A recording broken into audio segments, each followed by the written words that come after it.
Assim nós vamos convidar os irmãos a declarar diante de Deus, diante da igreja, diante do mundo, o seu desejo de renovar sua aliança com o Senhor de nossas vidas.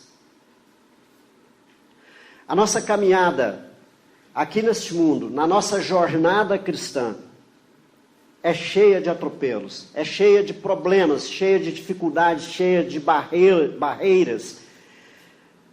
Nós somos como as tribos de Israel sob o comando de Josué, trabalhando na construção de sua estabilidade na terra prometida depois que conquistaram a terra. Um lugar que tinha sido corrompido pela iniquidade, pela idolatria, pela prostituição e outros inúmeros atrativos mundanos. Parece que nós estamos descrevendo o mundo de hoje. Os dias de Josué na terra prometida se equivale muito aos dias de hoje do século 21 da era cristã. Os deuses da terra do século 21 são dotados de atratividades hipnotizantes, capazes de atrair os olhares dos mais fiéis santos em Cristo Jesus, que revestidos da armadura de Deus, não se deixam levar pelas suas ofertas desafiadoras. Entretanto, irmãos, são capazes de fazer grandes estragos àqueles que não firmaram suas bases em terreno sólido, não construíram suas casas sobre a rocha que é a palavra de Deus, que não cimentaram suas paredes com a graça de Cristo, nem as revestiu com o poder da oração em vigia constante. O mundo de hoje é um mundo desafiador, tanto desafiador quanto o mundo da era de Josué, em que o povo de Deus vivia numa terra que havia recentemente sido conquistada. A idolatria, irmãos, é a maior afronta a Deus. A essência da palavra idolatria é uma concorrência, uma inimizade com Deus, um distanciamento de Deus. E a essência da palavra de Deus está centrada no combate à idolatria. As pessoas acham que ser idólatra é ter uma escultura de um Deus ou de uma imagem qualquer e prestar grande devoção a ela. É correto. Isso é idolatria. Nos nossos dias nós testemunhamos a presença de ídolos de vários tipos, sendo muitos em formas de imagens de pessoas a quem se presta devoção. E acredita-se que tenham o poder que só é atribuído pela palavra de Deus a Deus Pai, a Jesus Cristo e ao Espírito Santo. Isso é idolatria.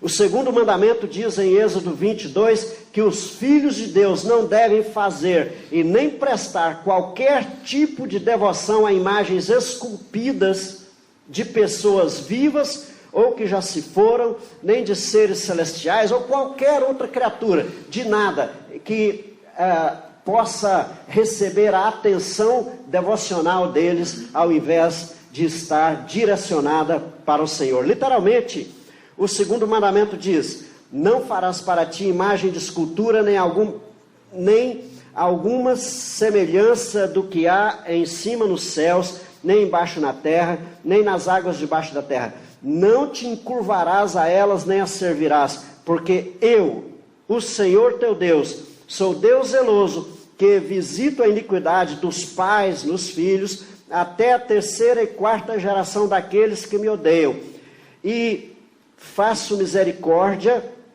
até 1000 gerações dos que me amam e dos que guardam os meus mandamentos. Ou seja, e eu visito até 1000 gerações e as abençoo daqueles que me amam e guardam os meus mandamentos. Ou seja, a misericórdia de Deus é muito maior do que o julgamento de Deus para aqueles que o amam e guardam os seus mandamentos.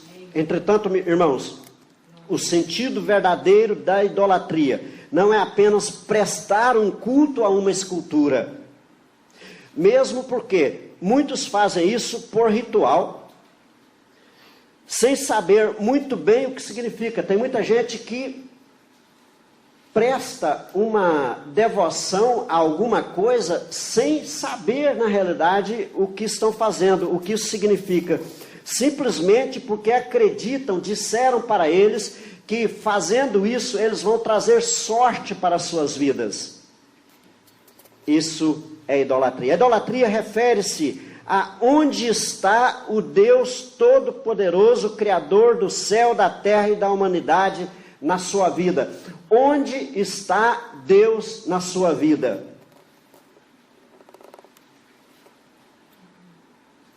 O sentido da idolatria é esse. Deus está em você, ou Deus está lá num cantinho que você coloca, e aí você leva a sua vida, aí você chega de volta, você vai lá e, Senhor, está aí, está tudo bem, né? Está tudo tranquilo. Mas eu vou levar a minha vida. Deus deve estar centrado nas nossas vidas e nada mais. O lugar de Deus é no centro das nossas vidas. Nele devemos andar e dele devemos depender. Nós devemos andar no Senhor e devemos depender do Senhor e não depender de nada mais, qualquer que seja a informação que temos a respeito de amuletos, ou seja lá o que for, porque nada tem o poder que o Deus Todo-Poderoso, Criador do céu, da terra e da humanidade, de todas as coisas, o Deus Todo-Poderoso e o Deus Todo Misericordioso, que pelo seu amor, a sua misericórdia, nos enviou Jesus Cristo para nos resgatar para Ele. Jesus Cristo disse para buscarmos em primeiro lugar o reino de Deus e a sua justiça, e as demais coisas nos seriam acrescentadas. A palavra de Deus afirma que se nós fizermos isto, as demais coisas nos serão acrescentadas. Ou seja, Jesus Cristo nos basta, Deus nos basta. Nós não necessitamos de correr atrás do vento se nós estamos com o Senhor. O salmista diz que devemos entregar os nossos caminhos ao Senhor e confiar nele. E tudo mais estará sendo comandado, estará sendo administrado, estará sendo monitorado pelo Senhor nas nossas vidas. Entretanto, mesmo crendo na existência, na graça e na ação de Deus, no direcionamento que Ele dá aos nossos caminhos, muitos deixam Deus de lado, do lado de fora de suas vidas, e colocam muitas outras coisas em seu lugar. Irmãos, muitas vezes os crentes, aqueles que foram resgatados pelo sangue de nosso Senhor e Salvador Jesus Cristo, mesmo sendo parte do reino de Deus, mesmo sendo membros da família de Deus, muitas vezes eles são assediados e deixam-se levar pelas ondas de coisas que dominam a mente e o comportamento da humanidade em geral. E Deus, nas suas vidas, começa a ter um significado menor.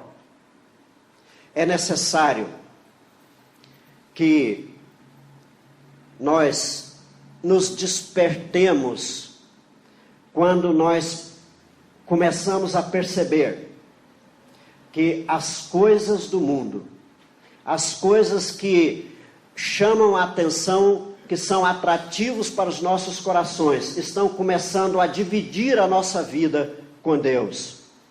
E nós façamos então uma renovação, uma reafirmação, uma reconfirmação da nossa aliança com Deus. Muitos creem que Deus é verdadeiro, mas seu entendimento é de que só vão precisar de Deus na hora da morte ou na entrada para a eternidade.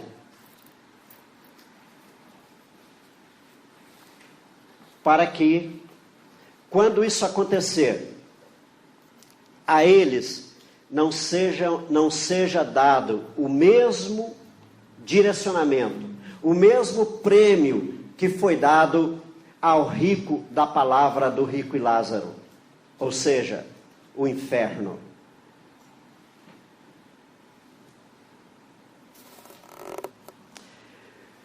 Quando são desafiados a ter um compromisso com Deus, muitos dizem para deixar Deus lá no lugarzinho dele, sem interferir na maneira como eles estão vivendo. Irmãos, tem muitos que acreditam em Deus. Tem muitos que acreditam no sacrifício de Jesus Cristo, mas deliberadamente não querem fazer parte da promessa de Deus. Não é o caso dos filhos de Deus, dos membros da família de Deus, dos membros do reino de Deus. A esses, nós convocamos a fazer uma reconfirmação da sua aliança com Deus. E que seja sempre nós fazemos essa reconfirmação sempre que nós lemos a palavra, que nós buscamos a Deus em oração, que nós clamamos a Deus quando nós estamos passando por tribulação, passando por incertezas, passando por dificuldades. Nós fazemos isto quando nós reconhecemos as bênçãos de Deus nas nossas vidas e nós nos achegamos a Ele com o coração grato.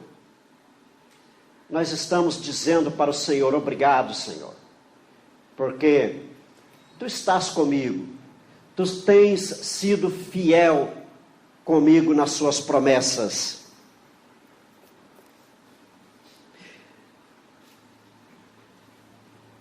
Sobre o distanciamento da aliança da salvação, eu lembro de um cântico.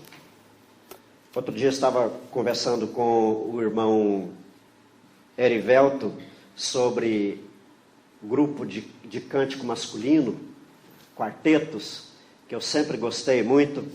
E eu lembrei de um cântico simples e antigo que dizia assim, cantado pelo quarteto Arautos do Rei: muito afoito estás pelo teu viver, como estás com o teu Deus?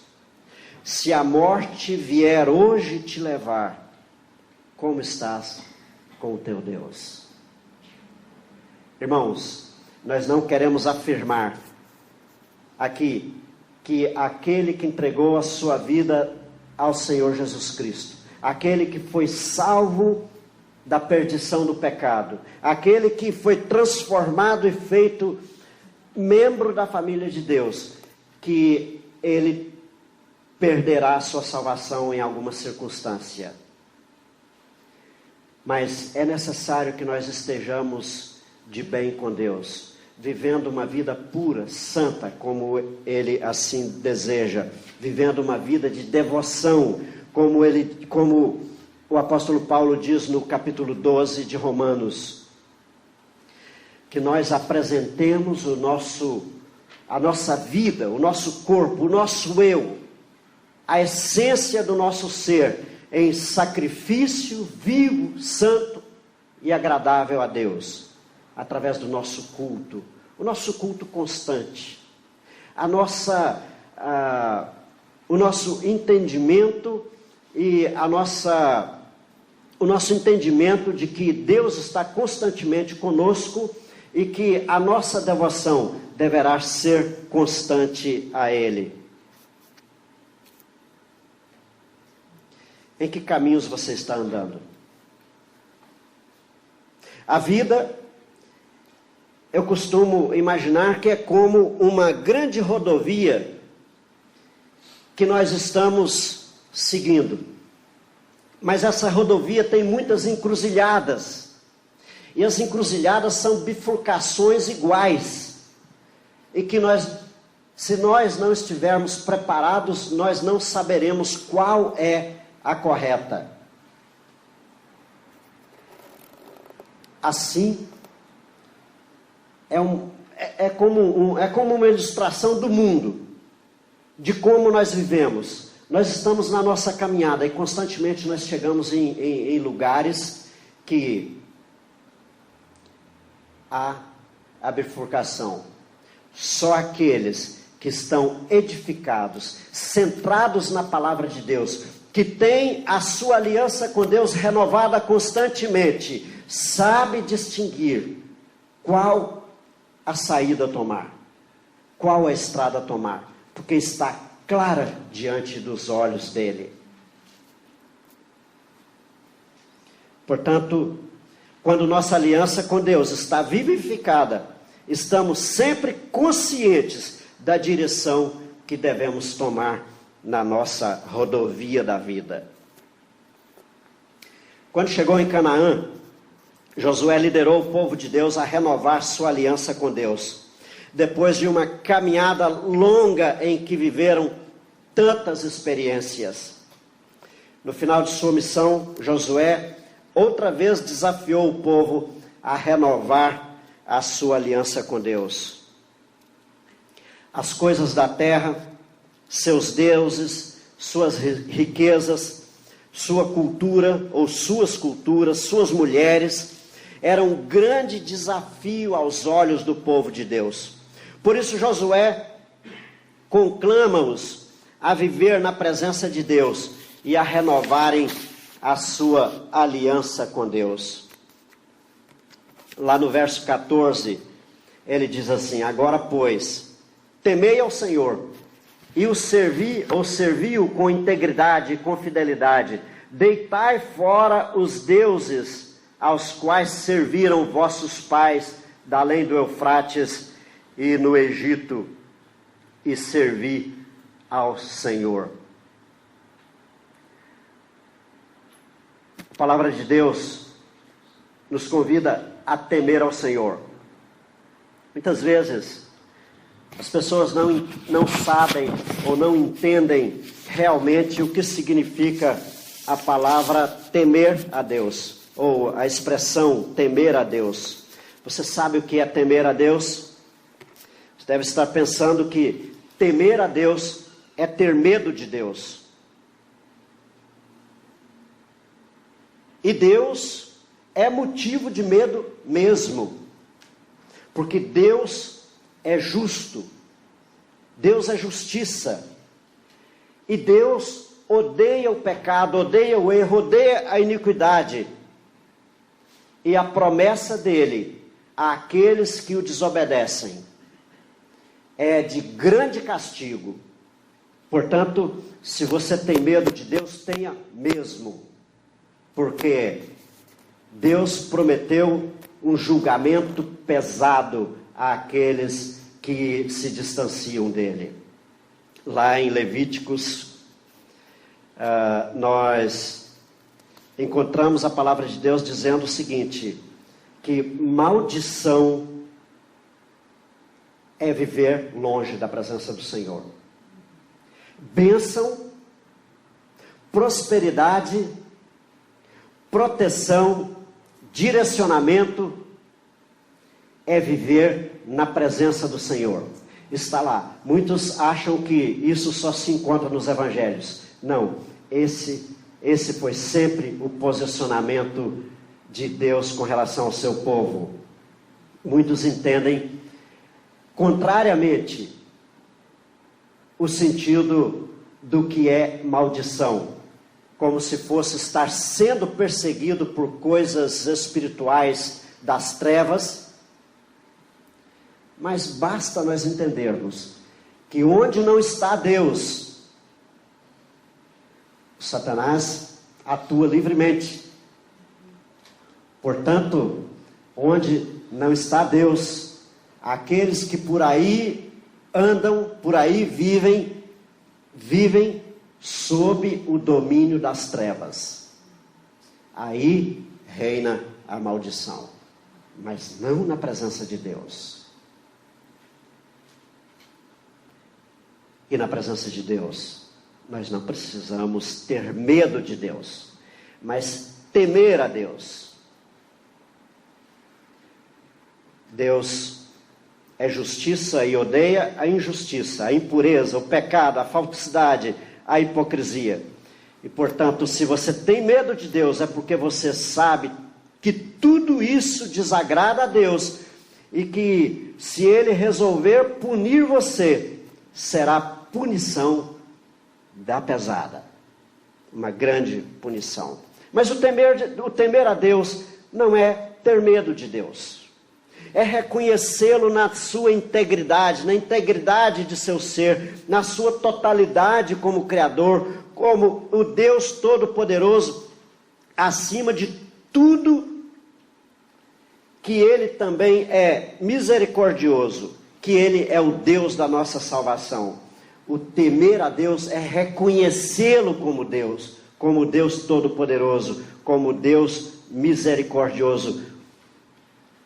Quando em seu mandamento diz: amarás, pois, o Senhor teu Deus de todo o teu coração, de toda a tua alma e de toda a sua força, isso significa que Ele será o único Deus das nossas vidas, e não haverá lugar para nada mais. E quando isso acontece nas nossas vidas, quando nós tomamos essa decisão, esse posicionamento, nós não precisamos ter medo de Deus. Nós precisamos temê-lo como o Deus da nossa adoração, o Deus da nossa salvação. É interessante como muitas pessoas tomam um posicionamento em relação a Deus, à misericórdia de Deus. Outro dia estávamos conversando sobre em que uma certa igreja, as pessoas vinham muito ao pastor pedir para que orassem, para que eles arranjassem um bom emprego. Estavam desempregados e o pastor orava, e as pessoas conseguiam os bons empregos, só que eles desapareciam da igreja, porque não tinham mais tempo para a igreja. E certa vez alguém brincou com o pastor assim: pastor, olha, sumiram, arranjaram emprego, sumiram. Eu acho que da próxima vez o pastor deve dizer que ora para arranjar emprego, mas que se sumir da igreja ele vai começar a orar para perder o emprego e continuarem na igreja. É melhor estar sem emprego e na igreja do que com emprego e longe da presença do Senhor. Irmãos, a palavra diz também que nós devemos servir ao Senhor não só com integridade, entendendo a integridade do Senhor e tê-lo com exclusividade sobre as nossas vidas, mas também para servi-lo com fidelidade. Você é fiel a Deus? Ser fiel a Deus não é pagar tributo. Não é como alguns acham que ser fiel a Deus é trazer o dízimo. Isso é fidelidade. Ser fiel a Deus é ir à igreja. Isso é fidelidade, é a sua iniciativa de ter um momento de louvor e adoração a Deus. Mas não é fazer isto como forma de pagamento para ficarmos bem com Deus. Se nós tivéssemos que pagar tributo, se nós tivéssemos que pagar a Deus pelas suas bênçãos, nós teríamos, na realidade, que ser escravos dele. E aí nós retornamos ao ponto que nós realmente precisaríamos ser. Porque não há preço para ficarmos bem com Deus. O preço Jesus Cristo pagou por nós. Só a oferta de Jesus Cristo é suficiente para que estejamos bem com Deus. Ser fiel é servir a Deus, não por medo do castigo, nem por medo de perder a vida eterna, mas servir a Deus porque nós o amamos como filhos. Nós o amamos como nosso Deus. Ser fiel é cumprir o compromisso de levar uma vida digna de um membro do reino de Deus. A fidelidade a Deus significa assumir a responsabilidade pelo bom funcionamento do reino de Deus, porque nós entendemos assim, que o reino de Deus é a casa de Deus, que é a nossa casa, porque nós somos membros da família de Deus. Portanto, nós temos responsabilidade com a igreja, temos responsabilidade com a casa de Deus, temos responsabilidade com os nossos irmãos da igreja, porque nós somos uma família. E a nossa justiça é a justiça de Deus. E a justiça de Deus significa amar a Deus acima de todas as coisas e ao próximo como a nós mesmos. Amar os irmãos da igreja como a nós mesmos. E amar aqueles que estão lá fora também como a nós mesmos. Depois, Josué diz que nós devemos, que o povo deveria lançar fora os seus deuses. É necessário que nós lancemos fora tudo aquilo que impede a nossa comunhão com o Senhor. É necessário que nós abandonemos aquelas coisas que estão tomando a maior parte da nossa vida e deixemos que a nossa vida seja colocada integralmente nas mãos do Senhor. Irmãos, eu os convoco a uma renovação da nossa aliança com Deus. Que nós assumamos um compromisso de viver uma vida integral como filhos de Deus. E assim, nós termos uma vida devocional diária. Fazendo isso, nós estaremos também renovando diariamente através da palavra de Deus, através da oração, através da demonstração do amor de Cristo em nós, àqueles com quem nós convivemos no dia a dia. Esta é a palavra de Deus para nós nesta manhã.